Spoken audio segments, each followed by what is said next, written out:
নমস্কার বন্ধুরা, তৃপ্তির রান্নাঘরে আপনাদের সবাইকে স্বাগত। আমার ভিডিওটি যে যেখান থেকে দেখছেন আশা করি আপনারা সবাই খুব ভালো আছেন। আমি আজকে আরও একটি রেসিপি নিয়ে হাজির হয়ে গেছি। খাসির মাংসের স্বাদে সামুদ্রিক রিঠে মাছের মাথার রেসিপি নিয়ে।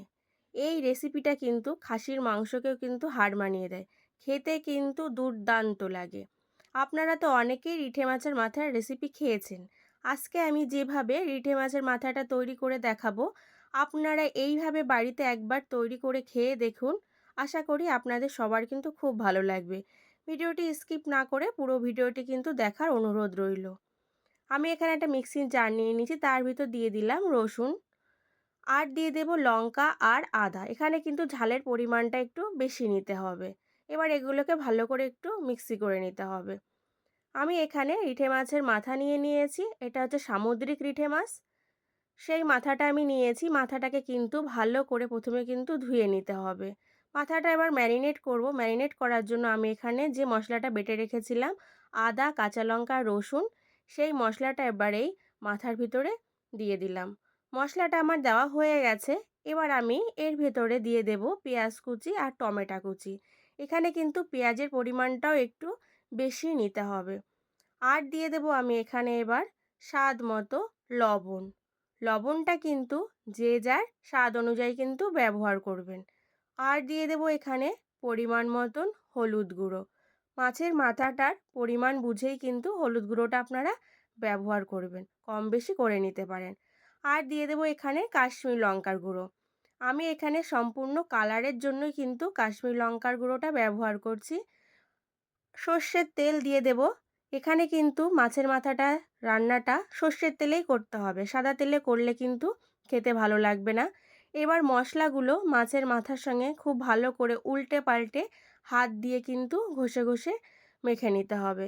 যত ভালোভাবে মাছের মাথাটা মাখা হবে ততই কিন্তু খেতে ভালো লাগে। ঠিক সেই কারণে এরকম উল্টে পাল্টে মাছের মাথাগুলো কিন্তু মেখে নিতে হবে। মাছের মাথাটা আমার মাখা হয়ে গেছে। এবার এটাকে ঢেকে রেখে দেব 20 মিনিটের জন্য।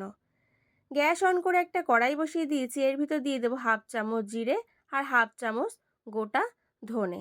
আর দিয়ে দেবো আমি এখানে দুটো তেজপাতা টুকরো করে নিয়েছি, সেই তেজপাতা দিয়ে দিলাম। আর কিছু গরম মশলা, গোলমরিচ, দারচিনি, এলাচ, লবঙ্গ, জয়ত্রী আর জায়ফল।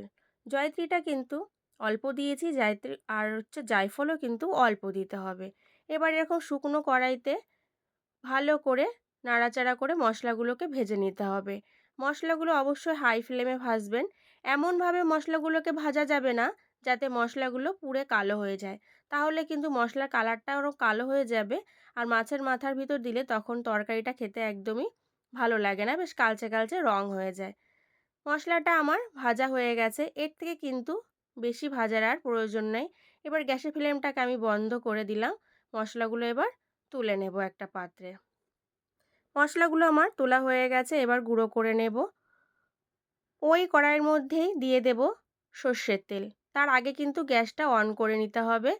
তেলটা যখন গরম হয়ে যাবে তখন এর ভিতরে দিয়ে দেব হাফ চামচ আমি গোটা জিরে।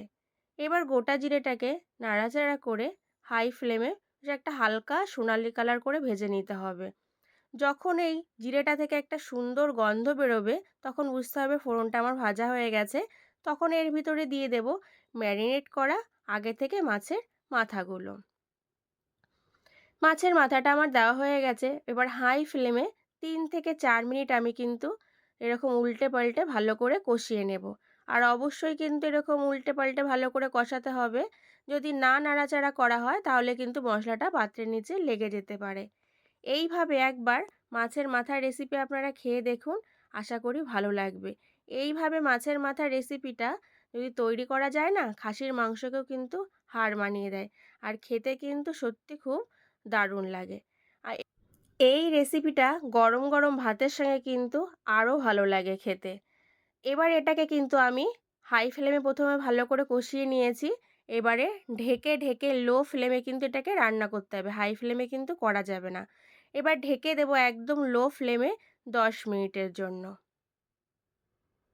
10 মিনিট হয়ে গেছে, আমি ঢাকনাটা তুলে নিয়েছি। দেখুন কতটা জল বেরিয়েছে, পেঁয়াজ থেকেই কিন্তু জলটা বেরিয়েছে। আমি কিন্তু এখানে কোনো রকম জল ব্যবহার করিনি। ঢাকনাটা তুলে নেওয়ার পর আবারও কিন্তু ভালো করে একটু মিশিয়ে দিতে হবে। মেশানো হয়ে গেলে আবারও লো ফ্লেমে ঢেকে দিতে হবে 10 মিনিটের জন্য। 10 মিনিট হয়ে গেছে, ঢাকনাটা আমি তুলে নিয়েছি। তুলে নেওয়ার পর আবারও সব কিছু ভালো করে কিন্তু মিশিয়ে দিতে হবে। আমি আগে থেকেই বলেছিলাম যে এটাকে লো ফ্লেমে ঢেকে ঢেকে কিন্তু রান্না করতে হবে। এবার আমি এর ভেতরে দিয়ে দেব আলু। আলুগুলো আমি আগে থেকেই ভেজে রেখেছিলাম, সেই আলুটা দিয়ে দিলাম। আপনারা চাইলে কিন্তু এখানে আলুটা স্কিপ করেও যেতে পারেন, বা আবার যদি পছন্দ হয় আপনারা আলু দিয়েও কিন্তু রেসিপিটা তৈরি করে খেতে পারেন। আলু দিয়ে ভালো করে মিশিয়ে নিয়েছি, তারপরে দিয়ে দিলাম পরিমাণ মতন জল। জল দিয়ে ভালো করে কিন্তু প্রথমে মিশিয়ে নিতে হবে। এবারে ফ্লেমটাকে হাই ফ্লেমে রেখে প্রথমে কিন্তু তরকারিটাকে ভালো করে একটু ফুটিয়ে নিতে হবে। যখন এরকম টকবক করে ফুটে উঠবে, তারপরে এটাকে আমি ঢেকে দেব হাই ফ্লেমে 5 মিনিটের জন্য। 5 মিনিট হয়ে গেছে, আমি ঢাকনাটা তুলে নিলাম। আর অবশ্যই কিন্তু হাই ফ্লেমেই ঢেকে দিতে হবে। আলুগুলো দেখুন আমার সিদ্ধ হয়ে গেছে। এবার আমি এর ভিতর দিয়ে দেব ভাজা গুঁড়ো মশলা। যে ভাজা গুঁড়ো মশলাটা আমি আগে থেকে করে রেখেছিলাম, সেই ভাজা গুঁড়ো মশলাটা দিয়ে দিলাম। ভাজা গুঁড়ো মশলাটা দিয়ে এই রেসিপিটা তৈরি করলে কিন্তু খেতেও দারুণ লাগে, আর সুন্দর একটা কিন্তু গন্ধ বেরোচ্ছে। এবার মশলাটাকে ভালো করে প্রথমে কিন্তু সব কিছুর সাথে একটু মিশিয়ে দিতে হবে। সব কিছুর সাথে মেশানো হয়ে গেলে তারপরে দিয়ে দিতে হবে ধনেপাতা কুচি। যে ধনেপাতাগুলো আমি আগে থেকেই ভালো করে ধুয়ে কুচি করে রেখেছিলাম, সেই ধনেপাতাগুলো দিয়ে দিলাম।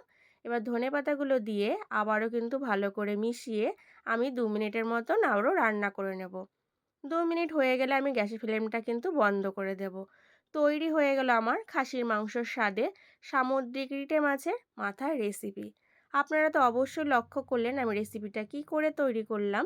আপনারা এইভাবে তৈরি করে খেয়ে দেখুন, আশা করি ভালো লাগবে। আজকের রেসিপি এই পর্যন্তই। ধন্যবাদ।